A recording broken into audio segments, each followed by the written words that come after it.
A 150-pound black Cane Corso named Onyx refuses to leave a 1-year-old girl's side. Not for a meal, not for a nap, not even for 5 seconds. When this family first brought him home, everyone said the exact same thing. Get rid of that dog before the baby gets hurt. A 150-pound guardian breed living under the same roof as a toddler. The neighbors called it a tragedy waiting to happen. 47 different people told them to rehome him. 47. And then, on an ordinary Saturday afternoon in a quiet Texas backyard, the dog everyone wanted gone did the one thing no human in that house was fast enough to do. This is the story of how the most feared dog on the entire street became the only reason a little girl is still here today. Marcus and Tara Bennett lived in a 4-bedroom house in Frisco, Texas, just off El Dorado Parkway, the kind of neighborhood with manicured lawns and a community pool 2 streets over. Marcus was 36, a firefighter who worked 24-hour shifts at the station downtown. Tara was 33, a dental hygienist who had wanted a dog her entire life. They adopted Onyx as a wobbly 12-week-old puppy, a black Cane Corso with paws too big for his body and a head that already looked like it had been carved out of stone. Back then, he weighed 9 pounds and tripped over his own ears. By the time he turned 2 years old, he weighed 150. He filled doorways, he blocked out the sun when he stood at the window, and he was, by every single measure, the gentlest creature either of them had ever known. Then Tara got pregnant, and everything changed. Not with Onyx, with everyone else. Her mother called first. "You cannot keep a dog like that around a newborn," she said. Her sister mailed her printed articles with the scary parts highlighted in yellow. A neighbor named Glenn, who had never once spoken to them kindly, suddenly had a great many opinions about those kinds of breeds.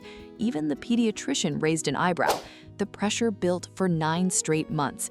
But Tara had watched Onyx all through her pregnancy, the way he had started sleeping outside the empty nursery before there was even a baby inside it, and she made her decision. Onyx stays. I see you're still here, but you haven't subscribed yet. After everything Onyx is about to do, I really think you'll want to be part of this. Hit that subscribe button. It means more than you know. They brought Maya home from the hospital on a cold morning in February. Marcus carried the car seat through the front door with his heart pounding, not because of the baby, but because of the dog. Onyx walked slowly. He did not jump, he did not bark. He lowered his enormous head until his nose was barely an inch from the blanket, breathed in once, and then did something that made Tara cry on the spot. He lay down on the floor beside that car seat and let out a long, slow sigh, the sigh of a creature who had just been handed a job he fully intended to keep for the rest of his life. From that morning forward, Onyx had exactly one purpose, and her name was Maya. Where she went, he went. When Tara carried Maya to the kitchen, 150 pounds of dog padded along right behind her. When Maya napped, Onyx lay across the nursery doorway like a furred boulder.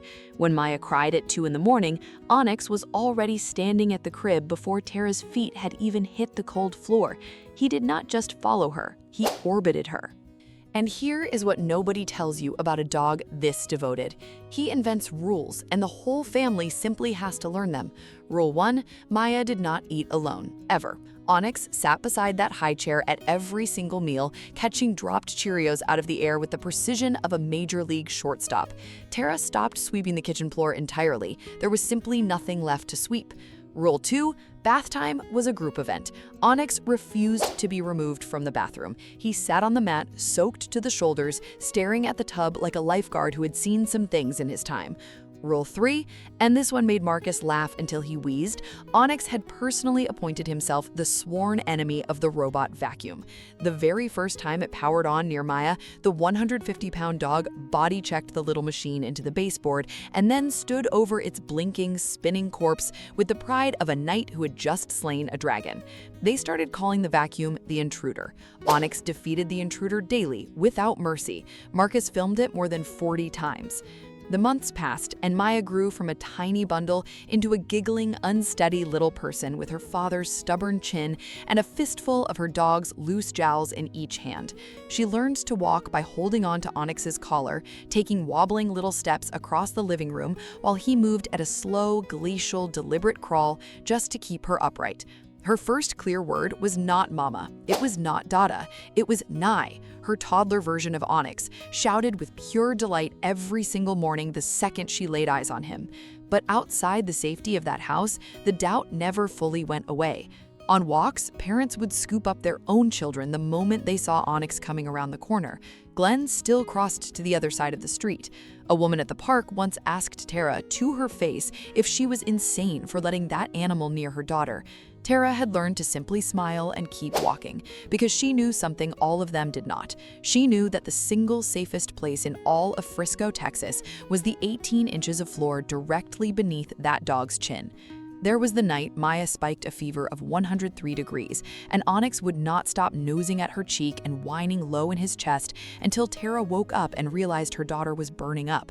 There was the afternoon a stray dog wandered into the open yard, and Onyx simply walked between it and the baby. No teeth, no growl, just a quiet wall of muscle that the stray took one look at and decided not to test.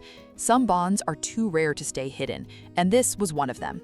Then came the last Saturday in June. It was 101 degrees outside. Marcus was firing up the grill on the back patio. Tara was carrying out a tray of cold drinks. The back gate to the pool, the one they always kept latched shut, had been propped open by a furniture delivery that morning, and in the noise and the chaos of the cookout, not one single person remembered to close it. Maya, now 16 months old and quick as lightning, slipped right off the edge of the patio in the 3 seconds it took Tara to turn back around. Nobody saw her go, nobody at all, except Onyx. By the time Tara turned back around, the dog was already moving, a black blur tearing across the grass faster than anyone had ever seen him run in his life. Maya had reached the lip of the pool, both hands stretched out toward the sparkling blue water, one chubby little foot already lifting off the hot concrete. Onyx hit the gap between that baby and the water like a freight train. He did not knock her in. He spun his entire 150 pounds sideways, planting himself like a living wall between her and the edge, and he caught the back of her sundress in his teeth, gently, impossibly gently, and pulled her backward onto the grass, where she sat down hard and immediately started to laugh, certain the whole thing had been a wonderful game. Tara reached them a heartbeat later, screaming and sobbing and scooping Maya up into her arms. Onyx planted himself squarely between the baby and that pool, dripping wet, chest heaving, and refused to move from that exact spot for the next 2 hours. The fire department will tell you that a toddler can drown in the time it takes to answer a single text message. 2 inches of water, less than a minute. Marcus knows those numbers better than almost anyone alive. He has pulled small children out of pools before. He knows with absolute certainty that if Onyx had hesitated for even 1 second, if Onyx had been asleep in the other room like a normal dog, the story of that Saturday afternoon would have ended in the worst way a story can possibly end. Instead, it ended with a soaking wet Cane Corso getting an entire steak for dinner that night, and a little girl who will never know just how close she came.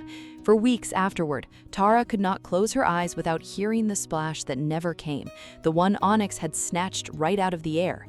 3 seconds, that was the entire distance between an ordinary backyard cookout and the worst phone call of her life, and a dog had closed it on 4 legs. Word spread down the street the way news like that always does. The woman from the park who had called Tara insane came by the house with a card. Glenn, the neighbor who had crossed the street for 2 whole years, knocked on their front door, looked down at Onyx for a long moment, and said quietly, "I was wrong about him." Onyx accepted a single chin scratch from the man and then turned right back around to watch over Maya. Marcus printed out one of those 40 videos, the one of Onyx hauling Maya back from the edge of that pool, and pinned it to the bulletin board at the fire station. Underneath it, he wrote 4 words that the whole crew still reads on their way out the door every shift: "Trust the good ones." Today, Onyx is 4 years old and 155 pounds. Maya is 2. She still learns to climb the big stairs with one small hand wrapped tightly around his collar. He still sleeps stretched across her doorway every single night. And every time that back gate so much as creaks open now, 155 pounds of black Cane Corso materializes beside it and parks himself there until he hears the latch click shut. He learned that lesson once, and he has no intention of ever never learning it twice. He still hates the robot vacuum with his whole heart, and the 47 people who swore up and down that they should get rid of him have all gone very quiet. Because here is the simple truth that every one of them missed. A dog is not dangerous because of his size or his breed or the heavy square shape of his head. What makes a dog is who he decides to love and exactly what he is willing to do to keep them safe. Onyx decided on the very first day that a tiny human wrapped in a pink blanket was his to protect, and not once, not ever did he change his mind. If you're thinking about bringing a big, powerful dog into a home with little ones, please do not listen to the fear. Learn the breed, train with patience, supervise with love, and understand that the right dog raised the right way is not a danger to your child. Sometimes he is the guardian angel you never even knew you needed. So, let me ask you honestly, would you have trusted a 150-pound Cane Corso alone with your baby, or would you have listened to those 47 people and let him go? Tell me in the comments.